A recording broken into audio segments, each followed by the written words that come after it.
This video is aimed at students in Scotland studying towards SQA exams in English at both National 5 and higher. The information herein should apply to both levels. Anytime there is a particular distinction to be made, I will outline that for you in the recording. There's various activities to carry out here, but basic overview is that the lesson assumes that you already have knowledge of your studied text. So if you haven't finished reading your text or you're not familiar with your text yet, this probably won't be much use to you. The larger examples that I will be providing will be from the novel Never Let Me Go by Kazuo Ishiguro, which is a novel that I have previously taught at higher level. If you're looking for a refresher on what exactly a critical essay is or the style of writing required for a critical essay, check out my other video, Introduction to Critical Essays. I'll provide a link to that in the information below. At various stages throughout this video, you will be prompted to pause the video and complete a set task. Therefore, you will need something to write on and something to write with. Introductions then are very important but can be very stressful. In an exam situation for the essay component, this will be the first thing that you have to write, so you'll be worried about getting it right, you will be stressed about the time constraints. There's a lot going through your head, but it's necessary to do this in a clear and effective way. It fulfills a very vital role in setting up your essay. The good news is that you can learn a structure for introductions that can be applied to any question, whatever the question is, whether it's National 5 or higher. If you are familiar with a good structure for introductions, it's just a case of putting those down on paper, and that can help you to relax because you know what you're going to be writing as soon as you start that essay. Just to remind you that I like to use the phrase practice makes permanent rather than practice makes perfect. If you practice doing something the wrong way, it will be difficult for you to fix it in the future. If you don't learn the basic techniques of how to play the guitar, for example, if you learn it the wrong way in the beginning and you practice the wrong way, it'll be very hard to unlearn those wrong methods. So practice makes permanent. Make sure you get it right first before you repeat it until it is in your memory. What we're going to be looking at for introductions is a three-sentence approach. 3 steps outlined here will be applicable to any question. There are a couple of tweaks to be made that I will talk about later in this lesson, but essentially this is what we are doing. Step 1, using the words from the first part of the question, including key details of the text that we have studied, such as the author and title. That's our first sentence of any introduction for any question. The second sentence provides a one-sentence summary of the plot of your text, whether it's a drama or a film or a novel or a short story.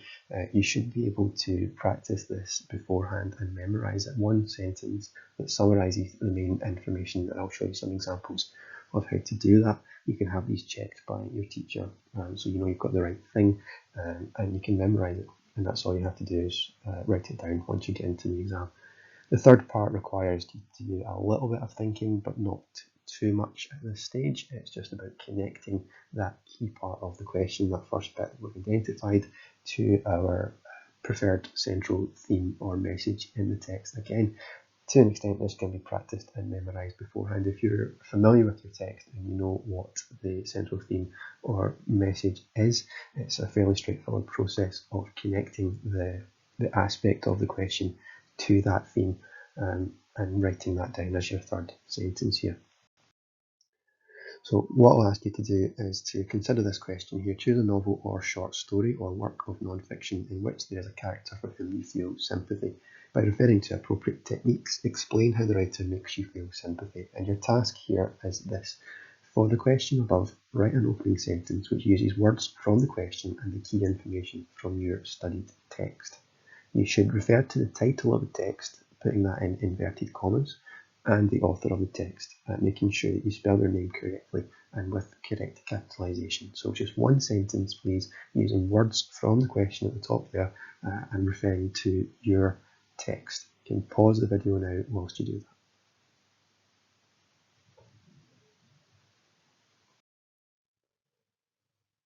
These are some examples of popular texts that are used at both National 5 and higher. So here, Animal Farm by George Orwell is a novel in which there is a character for whom the reader feels some sympathy. We've got the words from the question there. It is choose a novel in which there's a character who you feel sympathy for.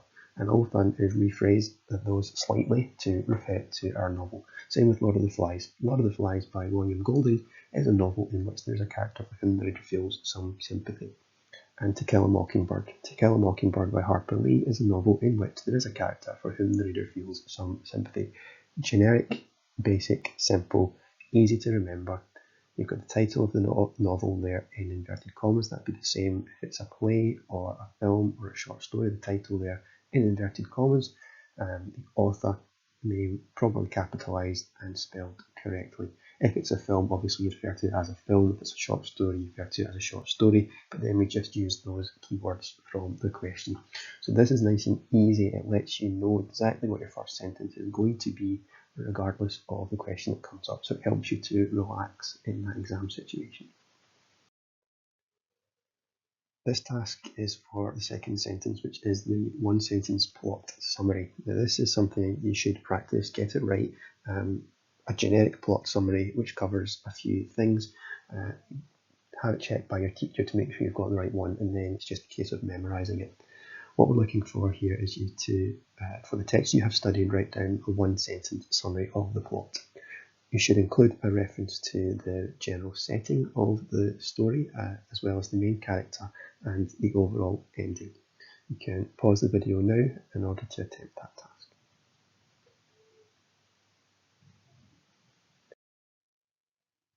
Here are my examples again from these three texts. So Animal Farm, talk about the setting. It's set in an alternate early 20th century Britain.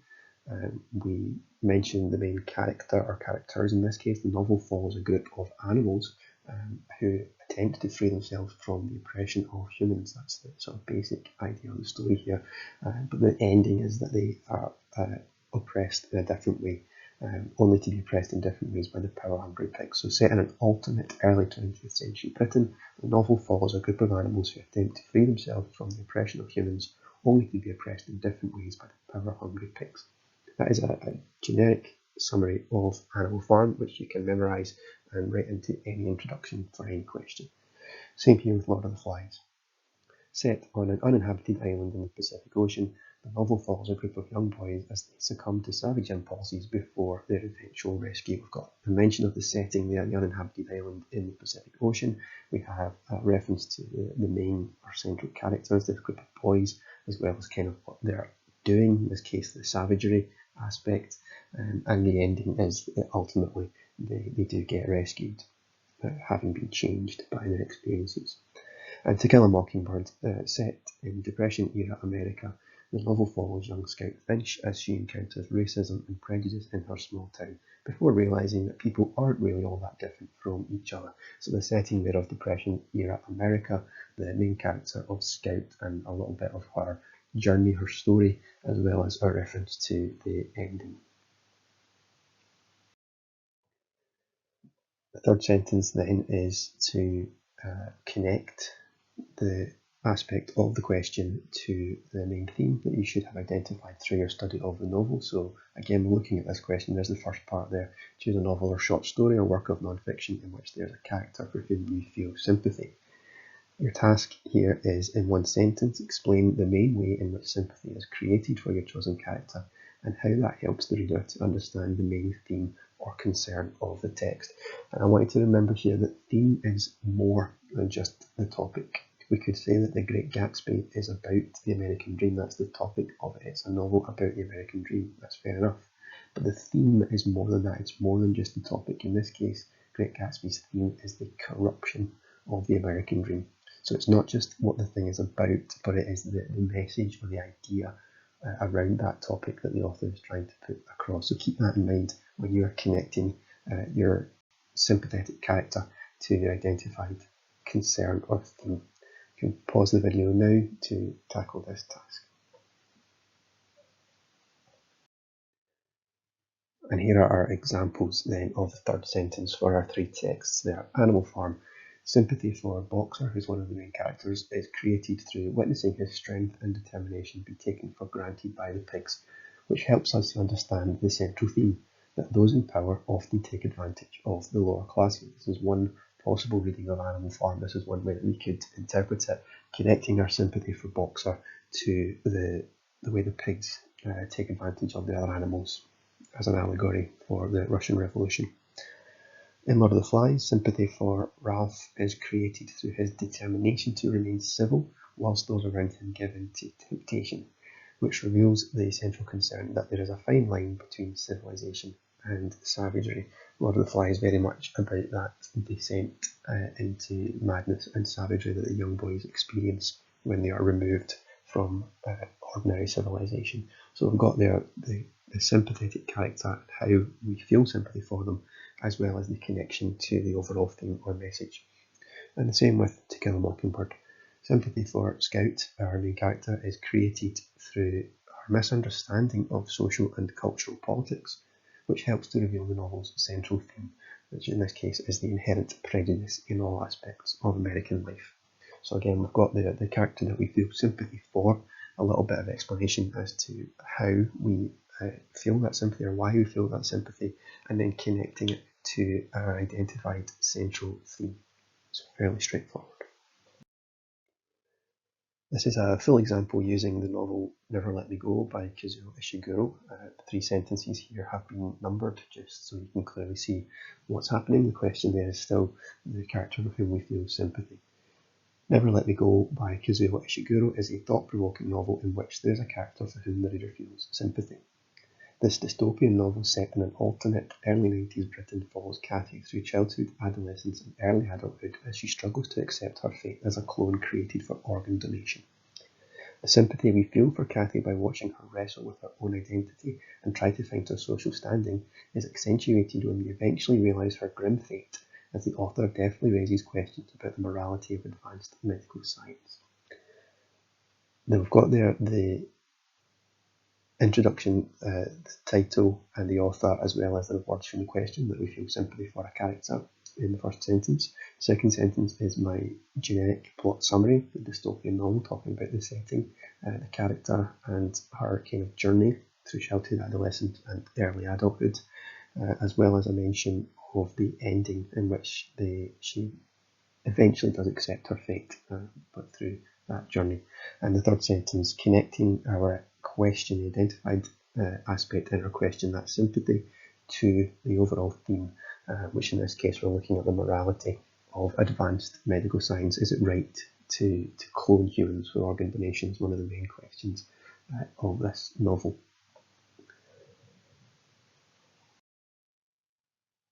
This 3-sentence approach works incredibly well for questions about character or setting. It is super easy to apply this process to these types of questions, and I would say that these are generally the more straightforward options for National 5, but can work equally well at higher if you get the right kind of question under character or setting. If you have a question on theme or what I refer to as structure questions, there are some tweaks to be made to this process, but the same basic rules apply. You'll still write your first sentence, which tells us the title and author, as well as the keywords from the question that you are attempting to tackle, and your second sentence will still be your prepared plot summary. For a theme-based question, the third sentence doesn't need to connect your chosen theme, the aspect of the question, to a central theme, because this will generally be the same thing. You're not trying to connect a theme to itself. But instead, what we do with the third sentence is we sort of invert the structure of that sentence. We flip it so that instead of saying how our chosen aspect connects to the theme, we say how the theme is revealed through a particular aspect, an aspect of our choosing. And here you want to choose something that you feel confident in discussing. So sticking with Never Let Me Go, my third sentence could be: the author's questions about the morality of advanced medical science are revealed through the characterization of Cathy as she wrestles with her identity and social standing. So it's the same information that I gave in the previous example. I've just restructured the sentence slightly. So I'd say about the theme first, and then say how that theme is revealed through characterization. And I've chosen characterisation because generally that's a fairly easy one to talk about. You identify the character at 3 different moments in the novel, and how that helps to reveal the theme. If it's a structure question, which is things like key scene or turning point or key incident, we need to add a 4th sentence. We don't add it at the end, we add it in the middle, but there's an extra sentence that needs to summarise exactly what our chosen scene is. Too often people will follow the old structure, the previous structure, and forget to actually identify what scene or turning point they want to talk about. And this then means that in the main body, they forget to clearly identify which scene is the key scene or turning point, and ultimately that means they haven't answered the question. So putting this extra sentence into the introduction helps to make nice and clear what it is you intend to do. So we still use that same first sentence with the title, the author, and the words from the question. We still summarise the whole text in our second sentence, that one that we have memorised, but then we add in this extra sentence. So using, again, Never Let Me Go as the example, the turning point in the novel occurs when Cathy and her friends approach the Madame to request an extension on their lives, only to discover that no such option ever existed. In this novel, the characters who are clones created for organ donation purposes are under the belief that because they went to a special school, they could get an extension of the donation program, not be harvested, if you like, if they can prove that they are in love with each other, and a lot of their hope derives from that, travelling to find the Madame and request that extension. But when they're told that the extensions were a myth, that never happened, that hope is destroyed, so it changes the direction of the novel. We then use the same final sentence as before, which connects that chosen scene to the central concerns of the text. So here is the full example of the Never Let Me Go for each of the different types, starting with the character question around sympathy. Never Let Me Go by Kazuo Ishiguro is a thought-provoking novel in which there is a character for whom the reader feels sympathy. This dystopian novel, set in an alternate early 90s Britain, follows Cathy through childhood, adolescence and early adulthood as she struggles to accept her fate as a clone created for organ donation. The sympathy we feel for Cathy by watching her wrestle with her own identity and try to find her social standing is accentuated when we eventually realise her grim fate, as the author deftly raises questions about the morality of advanced medical science. That is the basic version. A few really overly long sentences there. We could do a little bit of work to shorten these down, tweak the process a little bit so you feel more comfortable with it, but you get the gist of the 3-sentence approach here. For the theme question, in this case, if we went for a theme of moral or social significance, we might tweak it like so. Never Let Me Go by Kazuo Ishiguro is a thought-provoking novel in which a theme of moral significance is explored. This dystopian novel, set in alternate early 90s Britain, follows Cathy through childhood, adolescence and early adulthood as she struggles to accept her fate as a clone created for organ donation. The author's questions about the morality of advanced medical science are revealed through the characterisation of Cathy as she wrestles with her identity and social standing. So remember that last sentence there, it's the same information as the previous example, it's just flipped slightly. So you talk about the theme first and the aspect that you're going to explore second. And finally, for a structure question, in this case we're going with a turning point option. Never Let Me Go by Kazuo Ishiguro is a thought-provoking novel in which there is a notable turning point. Got the title, the author, and the words from the question. This dystopian novel, set in an alternate early 90s Britain, follows Cathy through childhood, adolescence, and early adulthood as she struggles to accept her fate as a clone created for organ donation. It's the same plot summary. The turning point in the novel occurs when Cathy and her friends approach the Madame to request an extension on their lives, only to discover that no such option ever existed. The hope that these characters had felt until this point is ripped away from them as the author deftly raises questions about the morality of advanced medical science. So they have connected the turning point, the idea of lost hope, to the morality of creating these human clones and instilling them with false hope, and what that would do to them when the hope is taken away.